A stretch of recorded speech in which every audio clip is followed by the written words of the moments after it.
Magandang oras mga kababayan, narito na ang pinaka-latest update natin sa magiging lagay ng ating panahon ngayong araw at sa susunod na 24 oras.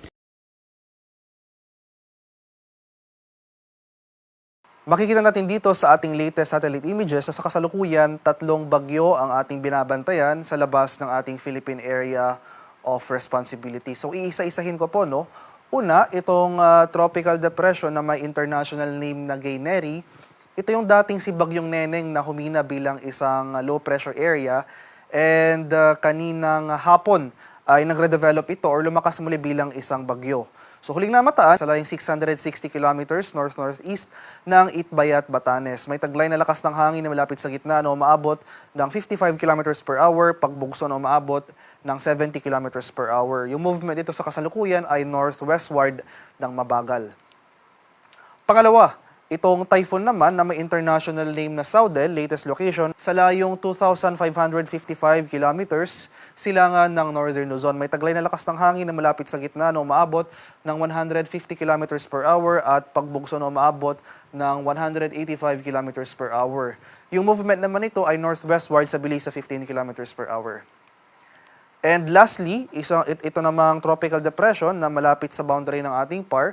Latest location, kaninang hapon, 1,055 kilometers silangan ng Eastern Visayas. May taglay na lakas ng hangin na malapit sa gitna, 45 kilometers per hour, and gustiness na umaabot ng 55 kilometers per hour. Yung movement naman nito ay northwestward sa bilis na 30 kilometers per hour. So sa kasalukuyan, ito pong tatlong bagyo na ito, walang direktang epekto sa magiging panahon natin sa mga susunod na araw at mananatiling malayo sa ating kapuluan. And as of the moment, itong tropical depression na ito, as well as itong typhoon na may international name na Saudel, nakakaroon po ng binary interaction o mas kilala bilang Fujiwara effect. So sa mga susunod na araw, magkakaroon ng epekto yung mas malakas na bagyo sa movement nitong mas mahinang bagyong tropical depression. So, in a sense, hahatakin po nitong Typhoon Saudel, itong sentro nitong tropical depression, and eventually, posibleng mag-intensify ito sa mga sunod na araw, pero eventually malulusaw naman at kakainin ng mas malaking sirkulasyon o yung mas malakas na sirkulasyon ng bagyong Saudel. So ano ba yung magiging lagay ng ating panahon sa mga susunod na araw? So tulad nga po na nasabi ko na walang epekto yung mga bagyong ito sa magiging lagay ng ating panahon ng ating bansa within the next 24 hours.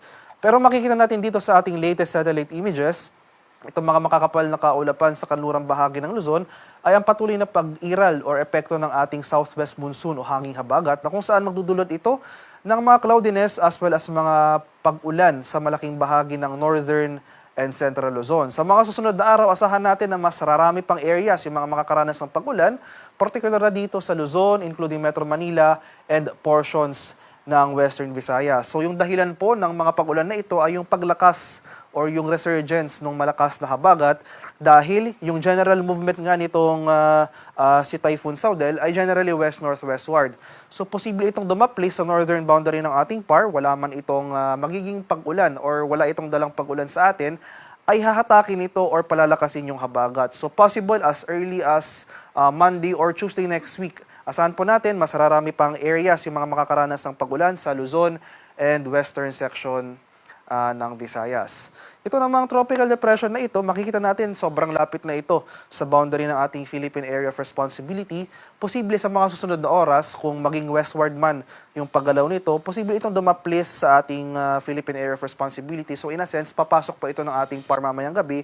Pero malayo po ito sa ating bansa, no? Inuulit ko po, wala itong direktang epekto sa atin. Less likely po tayong magkaroon ng tropical cyclone wind signal kasi sa mga susunod na oras ay magre-recurve rin ito immediately northeastward papalayo sa ating PAR. And eventually, posible man ito lumakas bilang isang tropical storm and eventually malulusaw dahil sa interaction nito sa mas malakas na bagyong Saudel. So for further details, no, ito yung magiging lagay ng ating panahon bukas ito sa Luzon.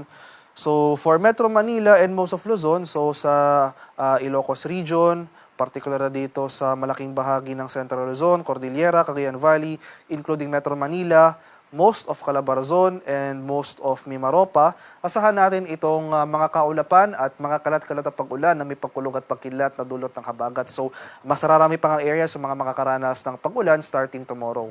Pero dito sa bahagi ng Bicol Region ay generally fair weather ang ating inaasahan, bahagyang maulap hanggang sa maulap na papawirin.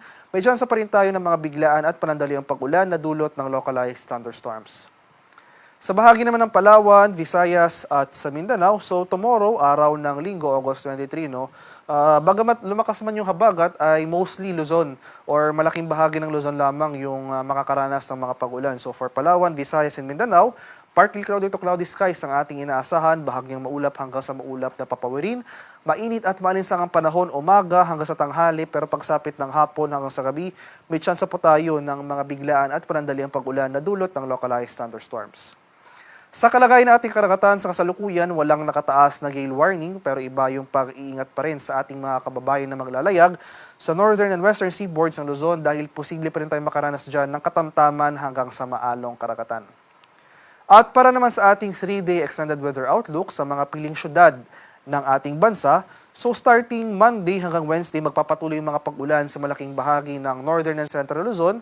So sa Metro Manila and Baguio, asan pa rin natin yung mga malalakas, posibleng mas lalakas pa yung mga pag-ulan na dala ng habagat dahil tulad nga po na nasabi ko kanina, dahil doon sa papalapit na bagyong Saudel na posibleng dumaplace sa northern boundary ng ating PAR, ito po yung magpapalakas ng ating habagat. So more or less towards the middle of the week ay maulang panahon po ang ating inaasahan over most of Luzon. So for Monday, generally fair weather pa sa Legazpi pero makakaroon na rin tayo ng mga sustained na kaulapan at pag-ulan simula sa araw ng Martes. Kaya in the coming days, bagamat over the weekend humina po yung mga pag-ulan na ating naranasan, maghanda pumuli tayo at maging alerto sa mga banta ng pagbaha at pagguho ng lupa dahil posibleng significant na pag-ulan muling ating maranasan starting next week. Sa bahagi naman ng Visayas, most of Visayas, sa araw ng Lunes, ay generally fair weather pa rin ang ating mararanasan. Pero itong western section, particular na dito sa Iloilo City or generally itong area ng Western Visayas at Negros Island Region, simula sa araw ng Martes hanggang sa Miyerkules, makakaranas po muli tayo ng mga pag-ulan na dala ng habagat. Pero for the rest of Visayas, sa Central and Eastern Visayas, for these 3 days, generally fair weather po ang ating inaasahan na may tsansa ng isolated rain showers or localized thunderstorms. Wala tayong inaasahang epekto, ang epekto ng habagat dito sa area ng Mindanao. So wala tayong inaasahang mga sustained na cloudiness at mga pag-ulan. Magpapatuloy yung mainit at malinsang ang panahon hanggang sa araw ng Miyerkules over most of Mindanao sa mga syudad ng Metro Davao, Cagayan de Oro at Zamboanga City. Mainit at malinsang ang panahon na may tsansa ng mga isolated rain showers or localized thunderstorms.